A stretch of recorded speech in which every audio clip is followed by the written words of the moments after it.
In 1999, a homeless girl in the United States, Nirvana, succeeded in being accepted into Harvard, a story that touched 5 billion people and was hailed as the miraculous girl who moved the entire United States.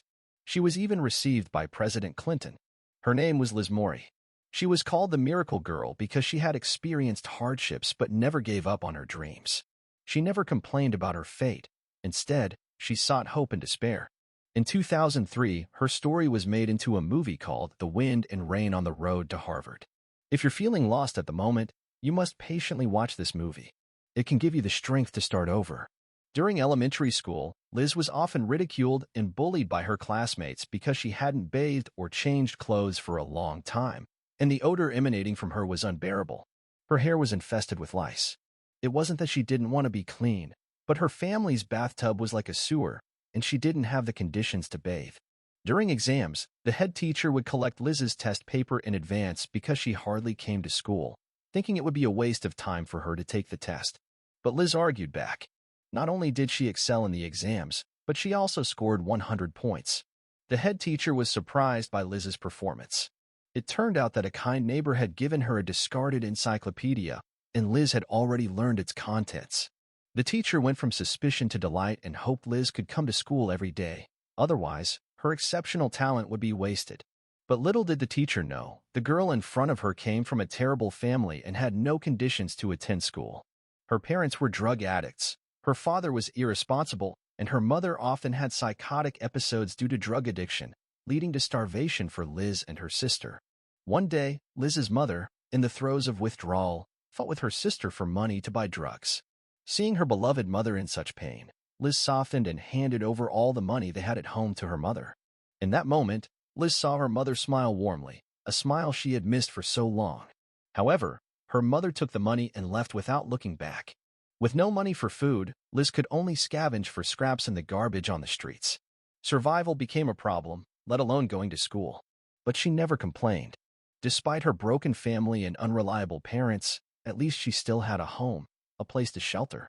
However, the situation continued to deteriorate. Liz's mother, suffering from AIDS, couldn't stand being with her father anymore. She wanted to take Liz back to her grandfather's house. But if they both left, their broken family would completely fall apart. Liz decided to stay.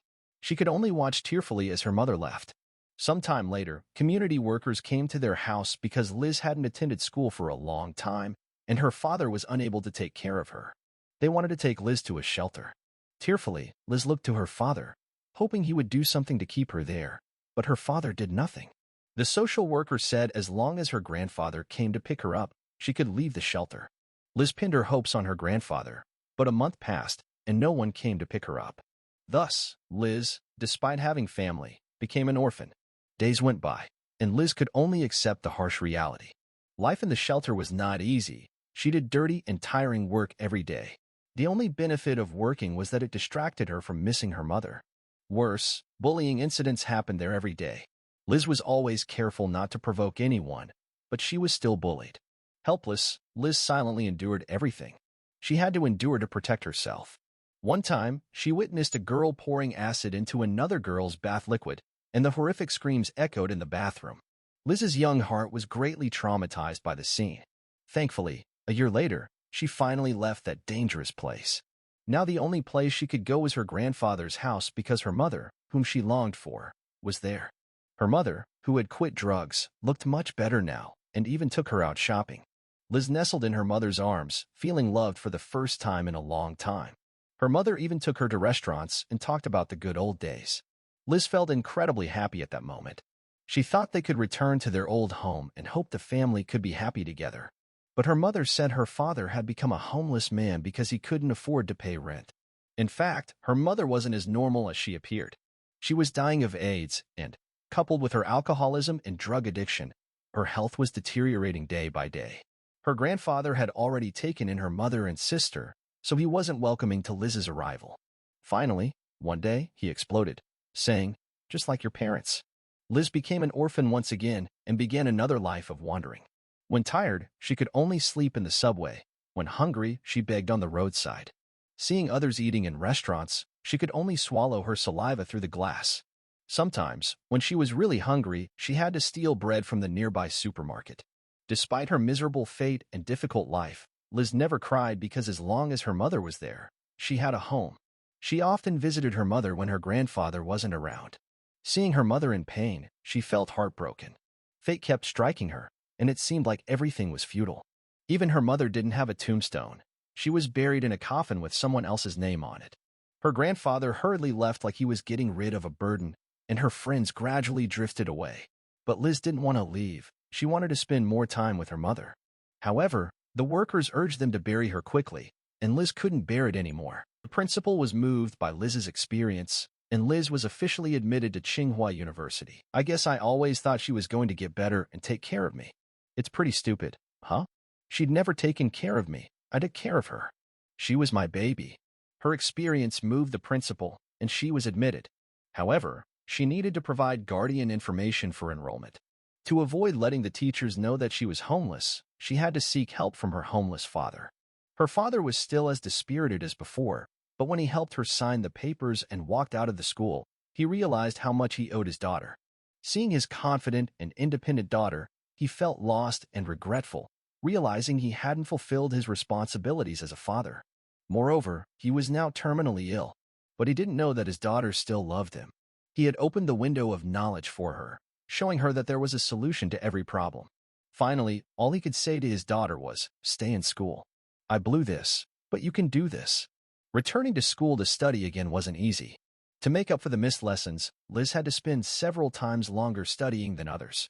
With no place to live, she could only sleep in the subway to survive. She had to work and study at the same time. During weekdays, she worked at a restaurant in the afternoons, washing dishes while reviewing study materials on the walls. Although it was hard work, she finally found a rhythm in her life. She was determined to complete the high school curriculum in 2 years, which sounded inspiring, but the hardship behind it was unimaginable. Finally, every effort she put in paid off. She ranked first in every exam, but she was still ridiculed by her former friends who thought she was dreaming of going to college. Liz believed that neither she nor her friends belonged in school. However, she had to put in her best effort. She spent over 3 months writing the essay until the day before the deadline. "I gave you that 4 months ago, Liz. What were you waiting for today?" "Me too. Turn 18. It's your birthday." Because the prerequisite for applying for the scholarship was that she had to be an adult, and on that day, she turned 18. If she won first place, it would be the best gift for her adulthood. From that day on, she would no longer be homeless because she would be her own guardian. Her essay passed, and she successfully entered the interview stage. To have a proper outfit for the interview, she had to borrow from her sister at her grandfather's house. Her sister took off her coat and gave it to her, telling her that she was about to go blind and was scared. "I'm going blind. I'm scared. So much." She was a drug addict. She was an alcoholic. She was legally blind. She was schizophrenic. But I never forgot that she did love me. Their eyes welled up with tears for the girl in front of them who had worked so hard. She deserved everyone's praise. When she left, the social worker personally saw her off and gave her an affirmative hug. Thus, the gears of fate began to turn. On the day of the award ceremony, an audience member asked her how she did it. "How'd you do this?" Confidently, she replied, "How could I not do it? My parents showed me what the alternative was." "Didn't you ever feel sorry for yourself?" "Sleeping in subways, eating out of dumpsters. That had always been my life." In the face of hardship, she had to move forward desperately. She had no other choice. She had to try her best to see what possibilities lay ahead. And now she had been accepted into Harvard. Everyone was moved, and applause filled the venue. The audience asked again, if she could, would she change anything? Liz replied without hesitation, "I'd give it back. All of it. If I could have my family back." It was a powerful statement that shook everyone present. We've never been as cornered as Liz. What we lack is only the determination and courage to start over. But please remember, after enduring the hardships, everything tastes sweet. As Chris said in The Pursuit of Happiness, when happiness comes, you'll find that all the effort and waiting were worth it. Come on, brothers. 2023 is about to pass, and the new year is coming soon. I wish you a happy new year in advance. Hello. In the endless darkness, everything is about to be destroyed. At least I still have dreams, and I am moved for you. The starting point of dawn is in my heart. As long as I still have dreams, I will see the rainbow.